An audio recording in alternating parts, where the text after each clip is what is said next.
Em maio de 2012, é instituída pela primeira vez no Brasil a Comissão Nacional da Verdade, para apurar graves violações de direitos humanos ocorridas entre setembro de 1946 e outubro de 1988.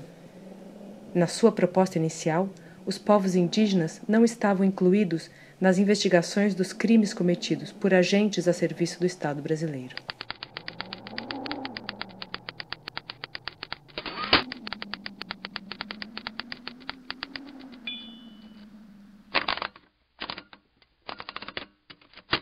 Quando começam as discussões da Comissão Nacional da Verdade, chega um e-mail do Caxalpinha ligado a um grupo de indígenas que tem atividades políticas, onde eles questionam Tortura Nunca Mais, dizendo: por que vocês só cuidam de mortes de desaparecidos não índios? Pergunto para eles por que eles estão falando isso, o que eles estão dizendo, e eles mandam um relatório do CIMI sobre a violência do Zoaimirim na ditadura. Então, a partir daqui, começamos um trabalho para aprofundar esses casos. Na época, a gente citou discursos que narravam o genocídio indígena no sul da Bahia, a situação no Amazonas, falamos do Zoaimirim, mostramos um quadro que estava colocado.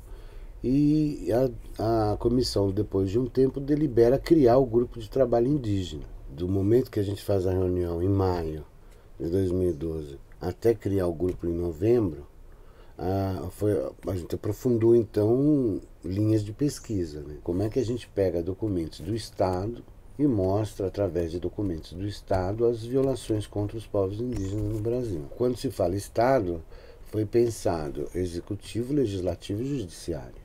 Nós não estamos falando de governo, nós estamos falando de ação de Estado.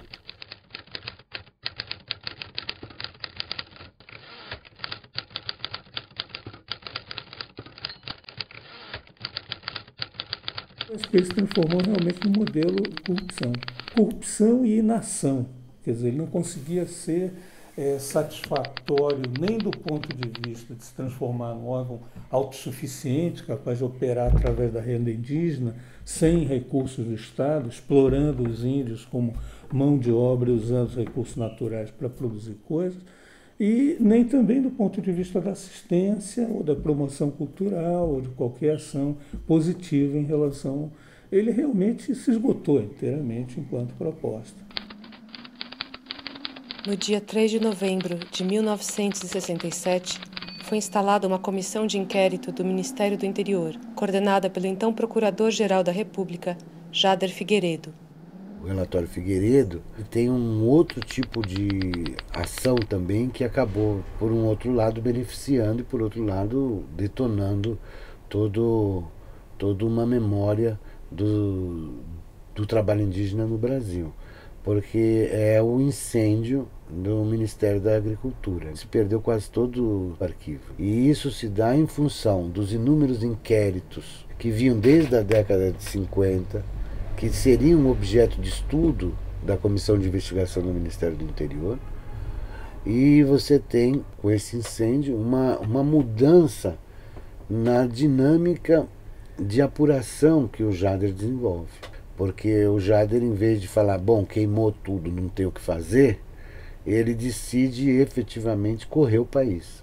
Ele mais 3 pessoas, eles correm esse país e começam então a introduzir aquele primeiro objetivo, que era apurar a corrupção dentro do SPI, eles começam a agregar o que eles encontram nas regionais. Jader escreve: o Serviço de Proteção aos Índios foi antro de corrupção inominável durante muitos anos. O índio, razão de ser do SPI, tornou-se vítima de verdadeiros celerados que lhe impuseram um regime de escravidão e lhe negaram um mínimo de condições de vida compatível com a dignidade da pessoa humana. A comissão viu cenas de fome, de miséria, de subnutrição, de peste, de parasitose externa e interna, quadros esses de revoltar o indivíduo mais insensível. É espantoso que exista na estrutura administrativa do país repartição que haja descido a tão baixos padrões de decência, e que haja funcionários públicos cuja bestialidade tenha atingido tais requintes de perversidade.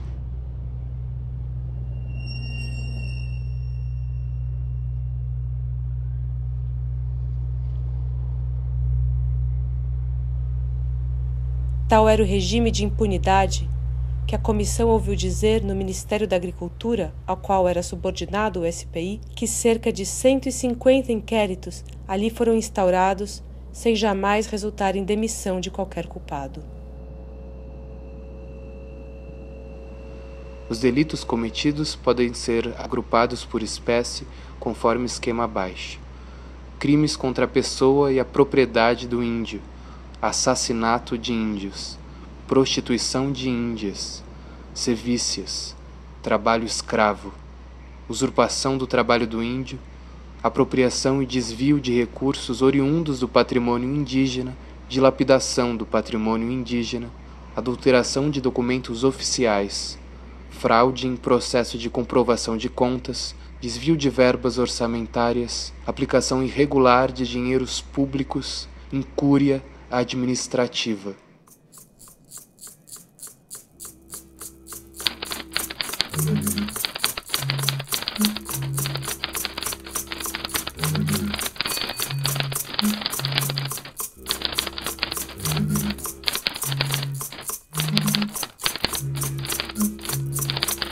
Eu nego formalmente essa acusação contra o Brasil. Nós nunca praticamos aqui o genocídio. Creio, nem sei mesmo como essa palavra chegou a ser empregada, porque o que tem havido em relação ao branco e ao índio no Brasil, vamos dizer, é que, às vezes, pelo próprio avanço da nossa civilização, pelo encontro com o nosso índio, tem havido, algumas vezes, alguns entreveros. E uma ou outra vez tem acontecido mortes de índio, tem acontecido mortes de branco, mas nunca com essa acepção de genocídio, de extermínio de raça. Isso é inteiramente inverídico em relação à política nossa do governo para com o nosso índio. Eu repito, nego formalmente.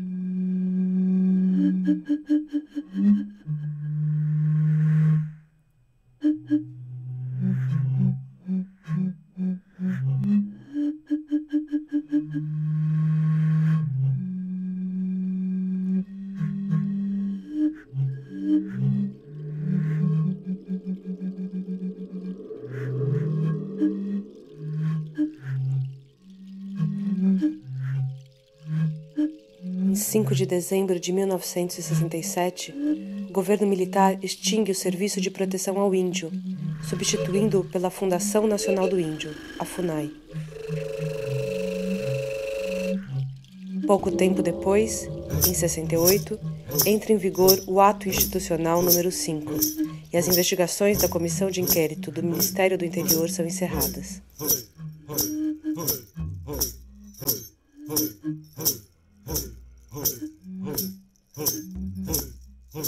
O relatório Figueiredo desaparece.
A história começa na facilidade que a ditadura ofereceu a militares.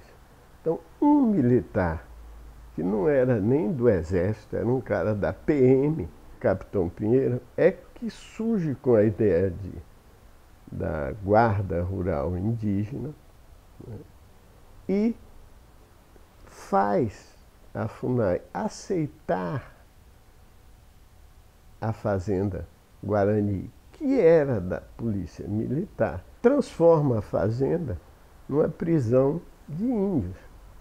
E ali faziam treinamento lá em Belo Horizonte, não sei, dos tais guardas rurais indígenas que eram treinados como militares para ir para suas aldeias, seus povos, para não sei o quê, para reprimir não sei o quê.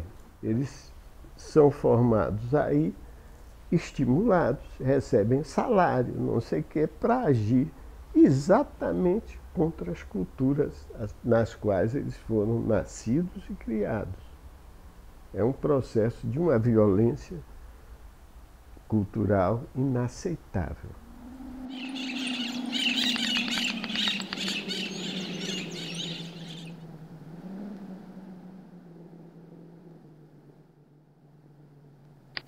O meu tio Bonifácio, ele trabalhava no campo, tocando as boiadas, ele era cozinheiro. Quando ele chegou e falou para o meu tio Simplício Francisco, vamos caminhar, vamos comemorar, festejar a minha chegada. Eles compraram uma vaca, um rei, para assar. Mas só que as duas pessoas que trabalhavam para a FUNAI acharam que estavam roubando o gado da FUNAI. E foram chamados o exército, o quartel, para buscar essas pessoas. E foram para Krenak, foram presos, quase 9 anos. Lá eles trabalhavam assim, quebrando pedra, tirar as madeiras. Hoje é sexta, né? Aí poderia receber outra alimentação no domingo. Tibúrcio Francisco foi cacique da aldeia 25 anos. Por que aconteceu essa tragédia de vidas? Então, aquela lamentação que nós temos como filho legítimo do Nelson Francisco, e nós não acreditávamos. Acho que um dos temas fundamentais que a gente tem que discutir a partir do levantamento de tantas atrocidades é o conceito de reparação. É o conceito onde, por que você repara os atingidos de organizações de esquerda e você não repara as populações indígenas atingidas pela mesma violência, né? Afinal, não há distinção entre dor, não há distinção entre violência. Quer dizer, cada um sofre a violência, sente essa violência, vive essa violência e convive com os traumas que ela gera. E no caso dos povos indígenas, esses traumas, essa violência se espraia até hoje, ela vem presente na vida dessas comunidades até hoje.